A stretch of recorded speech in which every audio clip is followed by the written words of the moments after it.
Social distancing यानी एक दूसरे से दूरी ही वो मंत्र है जो कोरोना को फैलने से रोक सकता है। इसीलिए देश में पहले 21 दिन का लॉकडाउन लगाया गया, फिर उसे 19 दिन के लिए बढ़ाया भी गया। लेकिन लोग इसकी अहमियत को समझ नहीं रहे हैं। ये यूपी के लखीमपुर की तस्वीर है। लोगों को कौन समझाए, यहां सांसद साहब ही सोशल डिस्टेंसिंग की धज्जियां उड़ा रहे हैं। लखीमपुर खीरी के सांसद अजय मिश्रा ने लोगों को राशन बांटने के नाम पर अच्छी खासी भीड़ जुटा ली। राशन लेने वालों के अलावा उनके साथ उनके समर्थक, पार्टी कार्यकर्ता अच्छी खासी संख्या में मौजूद थे। किसी ने भी इस बात की परवाह नहीं की कि ये सब लॉकडाउन के नियमों का उल्लंघन है। और जब नेताजी का ऐसे खुलेआम कानून तोड़ना सामने आएगा तो आम लोग कहां पीछे रहेंगे। आज देश के कई शहरों में लॉकडाउन के नियमों में कुछ ढील दी गई तो लोग ऐसे बाहर निकल आए जैसे लॉकडाउन खत्म हो गया है। आपको दिखाते हैं कि शर्तों के साथ रियायतों के पहले दिन देश में किस तरह सोशल डिस्टेंसिंग और लॉकडाउन की धज्जियां उड़ाई गई है।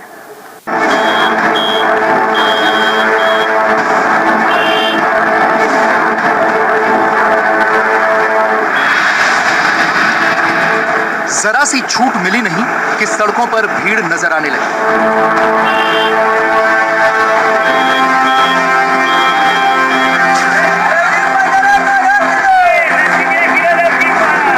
शर्तों में थोड़ी सी ढील मिली नहीं कि लोग भूल गए कि देश में लॉकडाउन अब भी लागू है।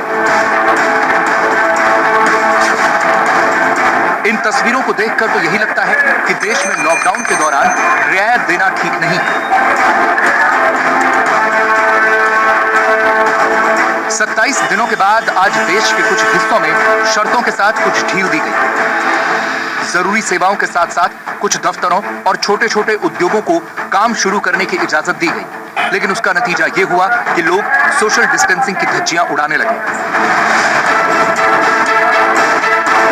उत्तर प्रदेश के बाराबंकी की इन तस्वीरों को देखिए। सड़क पर ट्रैफिक ऐसे चल रहा है जैसे यहां लॉकडाउन पूरी तरह खत्म हो चुका।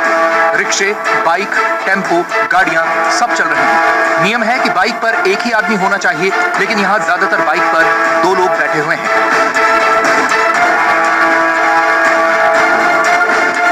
यूपी के 75 जिलों में से 56 जिले ऐसे हैं जहां कोरोना के 10 से कम मामले हैं। ऐसे जिलों में आज से कुछ रियायतें दी गई हैं। बाराबंकी उन 56 जिलों में से एक है। इसी का असर आज बाराबंकी लखनऊ बॉर्डर पर भी देखने को मिला, जहां गाड़ियों की लंबी लाइन लग गई।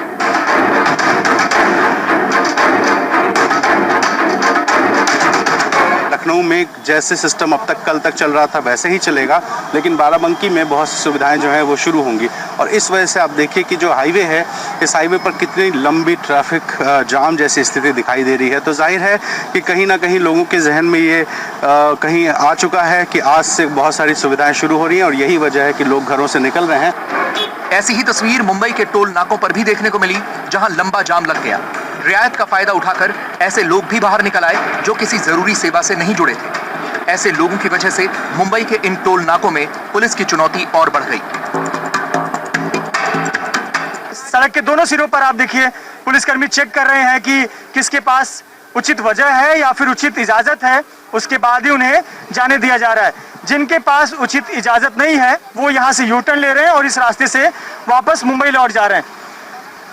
यहाँ भी पुलिस जांच कर रही है, उनका नाम नंबर नोट कर रही है और फिर यहाँ से उन्हें वापस भेज दिया जा रहा है। तो एक तरफ जहाँ पर सड़कों पर काफ़ी ज़्यादा वाहन उतर आए हैं, काफ़ी ज़्यादा भीड़ हो गई है, पुलिसकर्मियों की चुनौती बढ़ गई है।